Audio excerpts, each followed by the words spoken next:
Good evening and welcome.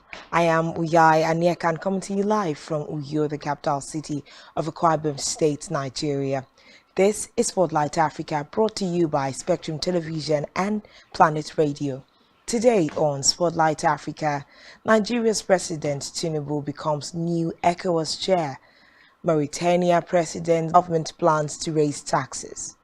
In Spain, Coast Guard rescued 86 people during search for missing migrants boat. Plus, WFP rapidly boosting support for Sudan Refugee Agency says. These stories are all just ahead on Spotlight Africa. Do stay with us.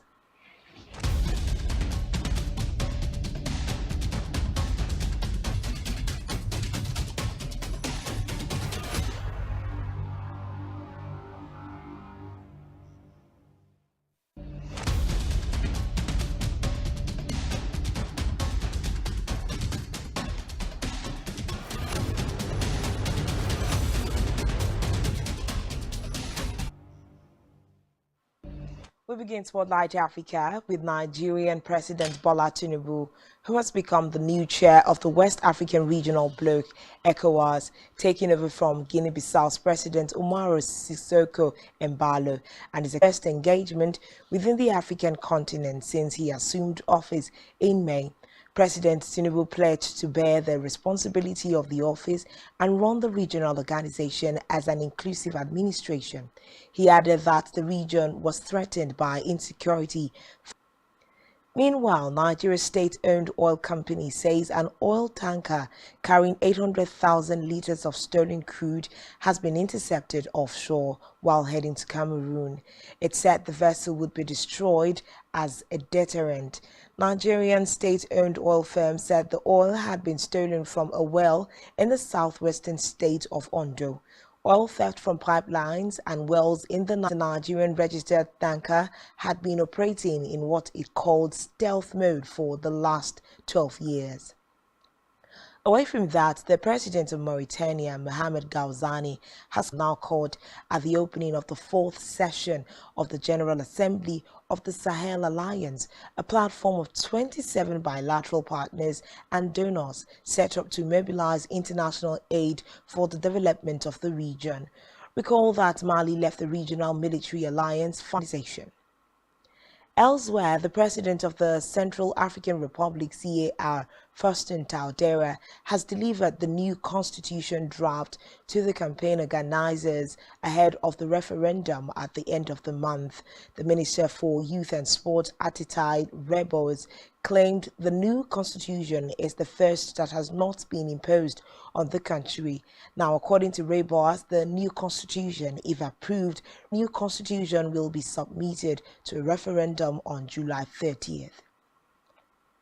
In another development, Gabon's President Ali Bongo Dimba has said that he seek a third term as the country's ruler for 41 years in 2009. The president was narrowly re-elected in 2016 with just 5,500 more votes than rival Jinping, who claimed the election had been fixed. Now, according to reports, the Bongo family has ruled the country for 55 years and is branded a dynastic power by the opposition. Recall that in April, the Gabonese parliament voted to amend the constitution and reduce the president's term for 7 to 5 years. In a separate development, senior officials from East African countries have suggested a military deployment to Sudan, where a 3-month war is escalating. Meeting in Ethiopia, the regional body and access. Meanwhile, an international presence is also likely to be opposed by the two sides fighting the war. Reports say the meeting was meant to see face-to-face talks between the Sudanese army and the rival paramilitary Rapid Support Forces, RSF. However, an IGAD statement said it was regrettable that the army to East Africa will have dire consequences for the environment and local communities. According to reports, the French oil company Total and a Chinese state-owned oil firm signed a $10 billion deal last year to develop Ugandan oil fields and build a what will harm fragile ecosystems. It says some of the tens of thousands of people being displaced have been poorly treated. The European Parliament has also said that Yoweri Museveni has vowed to go ahead with the project.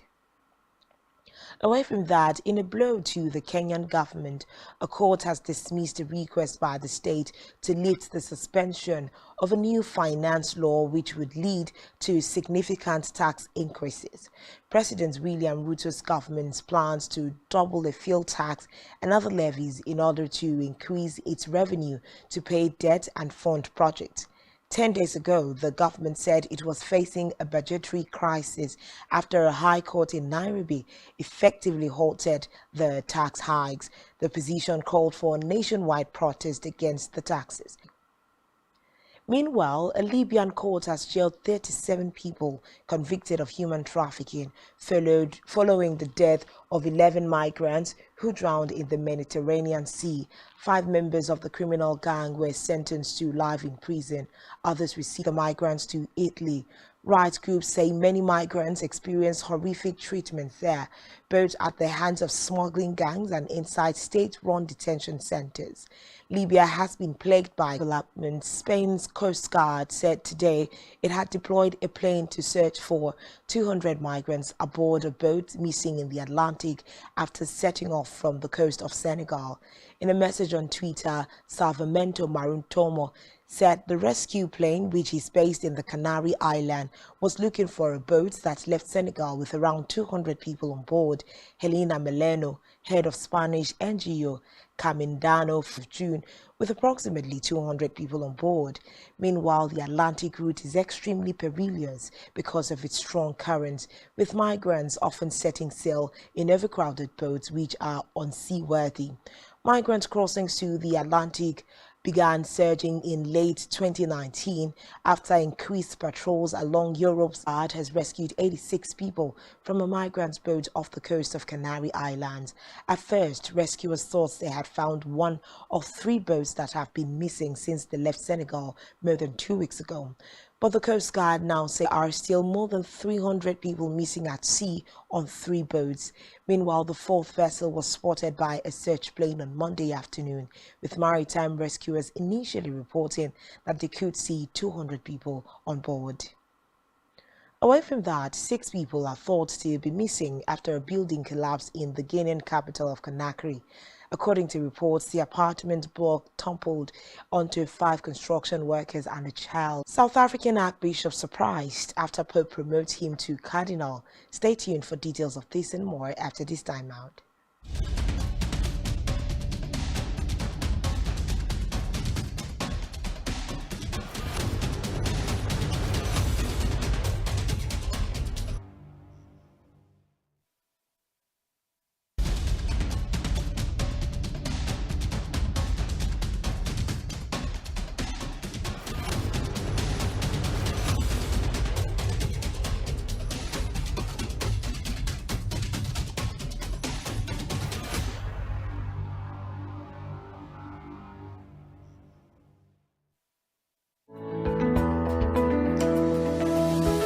Business exists only to meet the needs of the people. Advantage over your competitors for your desired return on investment and so much more. Advertise on Spectrum Television, on StarTime's DTH Television, broadening your horizon.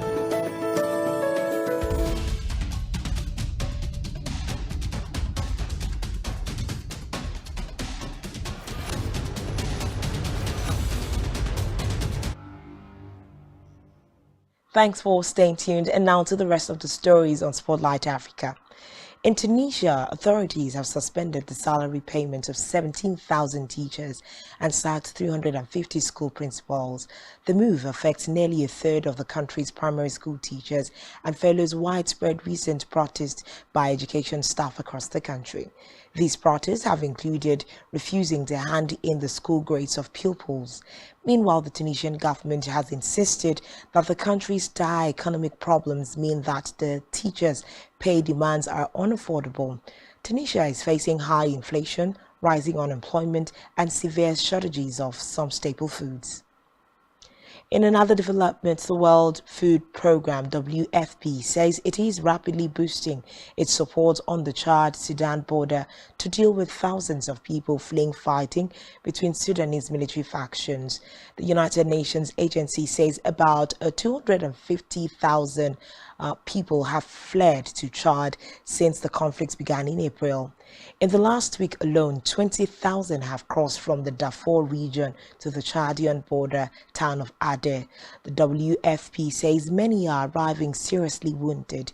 Meanwhile, there are reports that fleeing civilians are being deliberately targeted with an increasingly ethnic war crimes committed in the western Sudanese region of Darfur, including the killings of dozens of civilians. Away from that, joint Somali special forces backed by foreign troops are reported to have killed at least 40 members of the Al-Qaeda-allied Al-Shabaab militant group in recent operations involving ground and airstrikes in Somalia's Lower Juba region.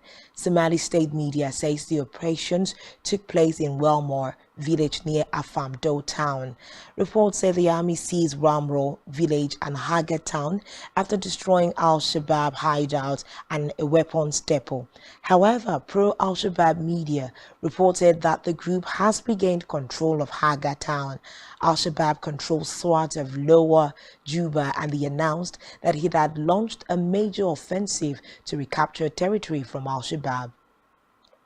We move now to health, where authorities in South Africa are urging residents of the province of Gauteng to be vigilant about the liquids they consume as the death toll from a winter outbreak of cholera. Most of the deaths over the last 6 weeks have occurred in the Hamsecral area, where residents say they have battled for weeks for access to clean water, but there have been cholera, which is mainly spread by contaminated food and water, causes acute diarrhea and vomiting, and can kill within hours if untreated. Meanwhile, the South African Archbishop, who has just been promoted to a cardinal by Pope, he added that he hoped he could follow the good example of previous cardinals. His comments come after the Pope appointed 21 new cardinals, 3 of whom are African. The others are Archbishop Stephen Ameyu, Martin Muller of Juba, and calls for greater African representation in the Catholic Church. It was highlighted in January that none of the continent's cardinals hold major offices within the institution. The ceremony to install the new cardinals is set to take place at the end of September. Country. Residents are being advised to take extra precaution to stay warm and farmers to provide shelter for livestock. Experts have also advised initiation schools in the east of Cape to be extra vigilant over the next week as they keep watch over hundreds of teenage boys undergoing traditional circumcision rites on an ethnic group. Meanwhile, the cold conditions are expected to continue throughout the week. In another development, the campaign group Human Rights Watch has called on the International Criminal Court to investigate war crimes committed in the western Sudanese region of Darfur, including the killings of dozens of civilians. The rights group says Sudan's paramilitary rapid support forces and allied Arab militias carried out the attack in late May, which officials said left 97 people dead. Football team qualified for next year's games in Paris in dramatic style. Recall that the Eagles beat Guinea on penalties after a 0-0 draw in the third-place playoff of the Under-23 men's football tournament, having been the only African team to reach the knockout stage at Athens in 2004, losing 1-0 after extra time to Italy in the quarterfinals. And that's all we have for you today. This has been Spotlight Africa, brought to you by Spectrum Television and Planet Radio. Do ensure to follow us on social media and subscribe to our YouTube channel, all of which you can find on our website at spectrumtv.ng, also at planetradio.ng. I am Uyai Anyekan. Thanks for watching and listening. Do enjoy the rest of your evening.